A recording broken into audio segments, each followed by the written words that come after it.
Good morning, everybody. Today we're doing a ceramic coating on a brand new 2024 Toyota 4Runner.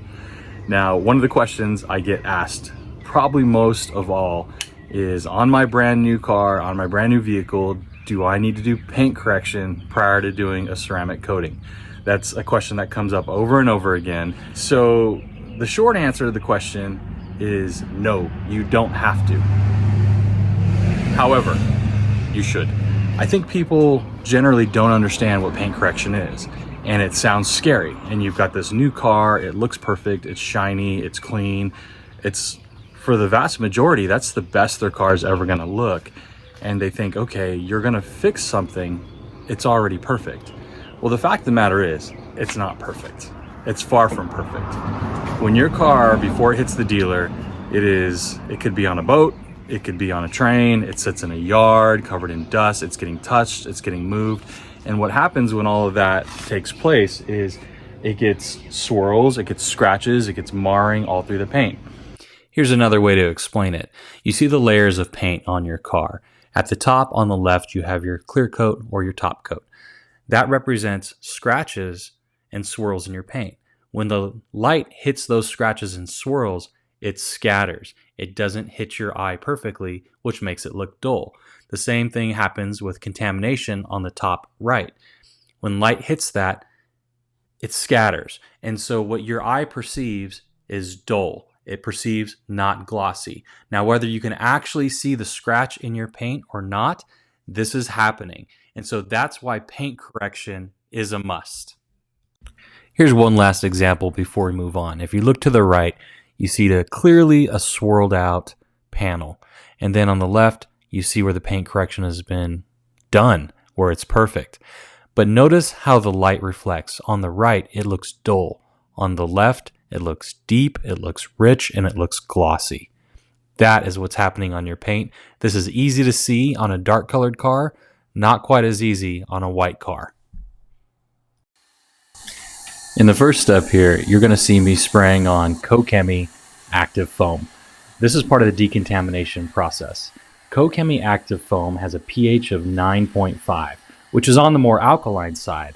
Alkaline soaps are really good for removing grease, road grime, dirt, and debris. What you're not going to see is the steps that come after this, which I'll be using an acidic soap, which is low on the pH scale, really good for removing waxes and sealants.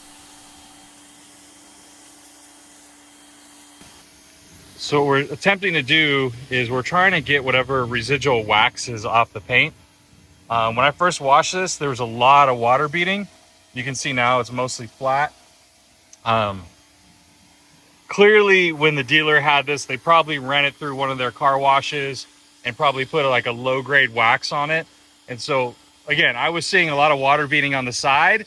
And once I started applying the acidic wash to strip it, it got better. And so I applied it a second time because it wasn't quite good enough. I got to make sure we get all that wax off.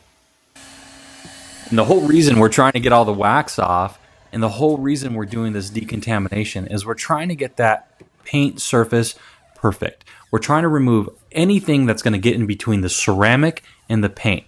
Ceramic coatings bond at a molecular level, so we don't want anything to get in the way of that bond. So that's why we go through all the process and all the trouble of clay barring, of decontamination, acid wash, alkaline wash, making sure we get the paint surface perfect. That's why we go through the trouble of doing paint correction as well, because the mechanical paint correction also removes any impurities from the paint surface, ensuring that we get a perfect bond for that ceramic coating. The better the bond, the longer it lasts.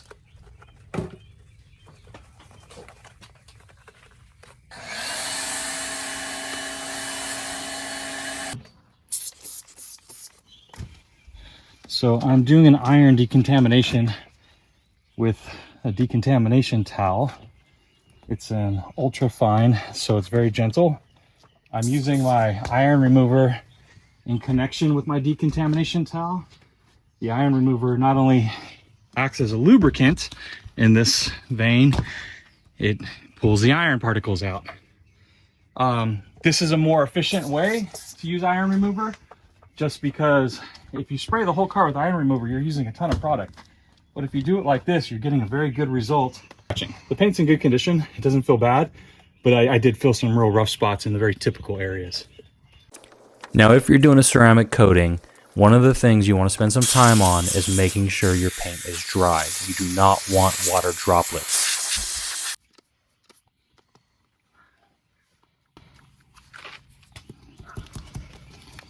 We're going to be ceramic coating the glass, so I want to get this window sticker off. That doesn't need to be there anymore.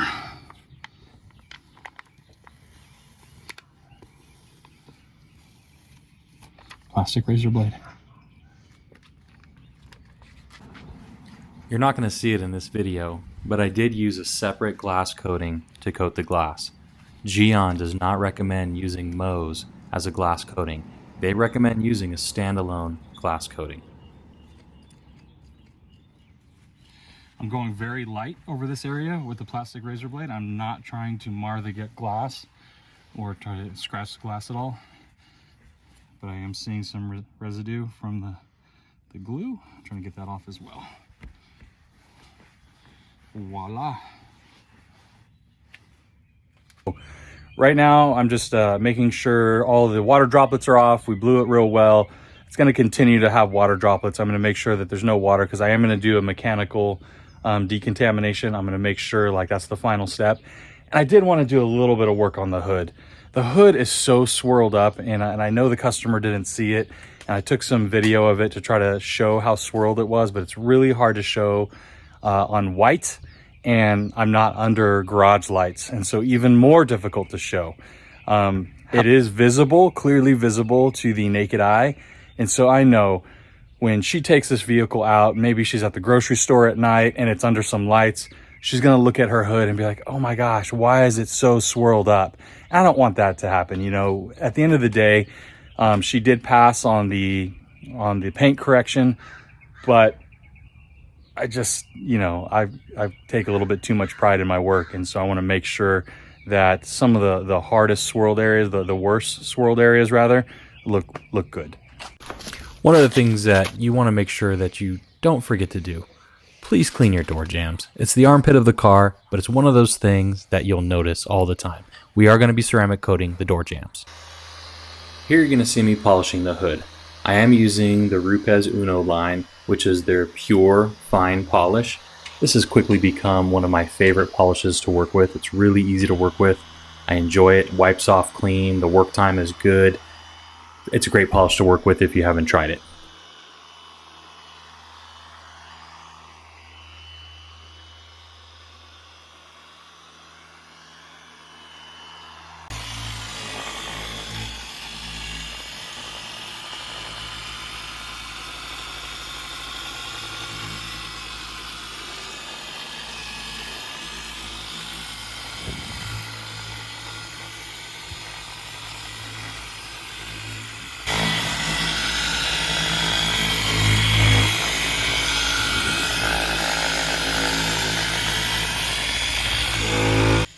One of the other areas I spent some focus on was the plastic tail lights.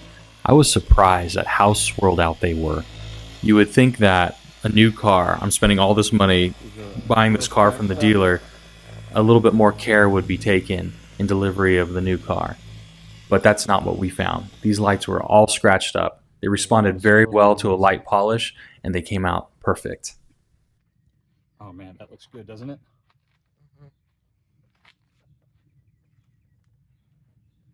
Dude. Sorry, but that looked better than the day you got it from the dealership. That's nuts. That's what it's supposed to be. So now we're doing our prep spray. Everything's been polished. And so we're just wiping off all the residue polish, anything left behind, in preparation for the coating. And so now I'm super excited. We're going to be putting on GYEON MOHS. Nothing but respect for this coating. It's one of the best out there. I think the customer's just going to absolutely love the gloss and the slickness, and it's easy to work with. And so I'm super excited to put this on the 4Runner. So that's what we're gonna do next. We're gonna coat the 4Runner and make this thing sparkle. So first thing I notice, it's a pretty strong smell. The instructions say apply generously in a thick layer. So that's exactly what I'm gonna do. I'm gonna start with the hood. So I'm noticing that this is flashing really, really fast, which basically means is I'm having to do smaller sections. And I think that's because the ambient temperature outside today is a little bit warmer. We're on the warmer side. In the shade, I'm probably 75 degrees, right? The recommended application temperature is up to 77 degrees. And so I'm right at the edge of that. You know, it doesn't feel bad in the shade. It is flashing kind of fast. And so the instructions already say wipe off within 10 to 30 seconds. And you can see I'm wiping off closer to the 10-second mark. And it feels like it's coming off just fine. It's not tacky.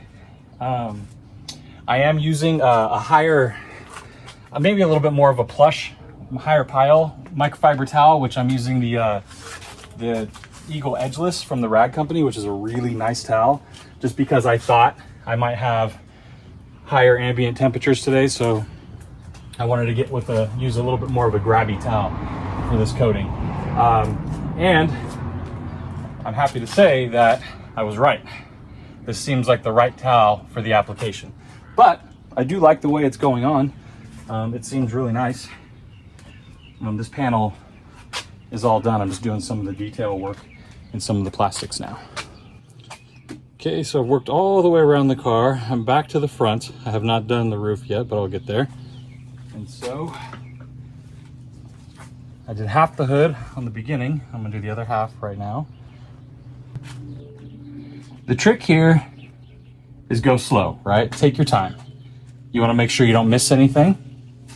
You don't wanna make sure you have any spots that basically blank spots. I guess, I don't know if there's a better way to put it.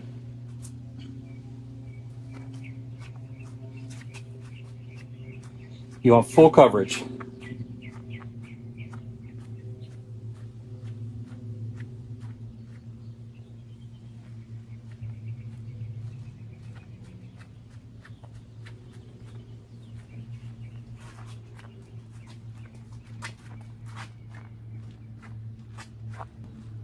You'll notice in a couple of shots, you'll see the towel resting on top of the vehicle.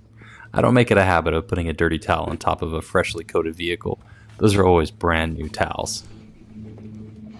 I was saying before, it was flashing really fast, so I mean, it really, by the time it goes on, it's time to take it off immediately.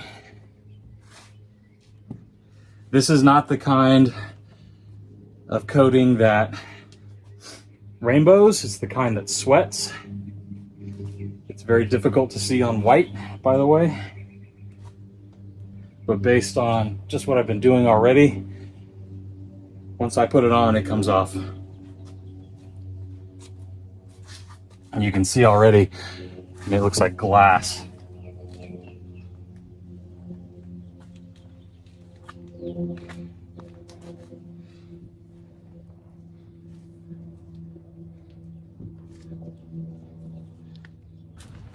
Okay, the car is completely ceramic coated. All the plastics, all the glass, everything's done. I'll tell you, it's a job. This is a big vehicle and it's warm outside. And so I've waited an hour and now we're on the final step, which is I'm going to apply GYEON Cure. And the reason for this is whether it's MOHS or the other GYEON products or ceramic coating in general, while it will partially cure in 12 to 24 hours, it actually takes a full 2 weeks to completely cure. And so, especially, I know GYEON carries a warning that over that 2 week period of time, you can develop hard water spots if it gets wet, you know what I mean? Like, it has a tendency in that window. So we're going to apply Cure to protect it. This will give it 6 to 8 weeks worth of protection and we should be good. So let's do it. Now the thing with Cure is directions say do not spray it directly on the paintwork. I can't talk because I'm tired. I'm gonna spray it on the towel and then wipe it on, wipe it off.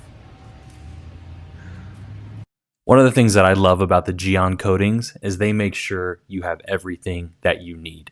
You get door stickers, you get decals, you get detailed instructions, and you get maintenance instructions that you can give to the customer to make sure that you have a successful ceramic coating. If you're considering getting a ceramic coating on your car, hopefully I've answered some of your questions related to paint correction. While you don't have to, you definitely should. Well, the detail's done. The car is coated head to toe. Glass, trim, plastics, everything. Came out amazing. I really like the GYEON MOHS. It was super easy to work with, and I'll definitely be using that as my go-to ceramic. 4Runner's beautiful. I gotta tell you, it looks like glass or water. Either one or the other, but it looks so good. I wanted to thank you all for watching. Hopefully you learned something. Hopefully this helped. And please don't forget to like and subscribe.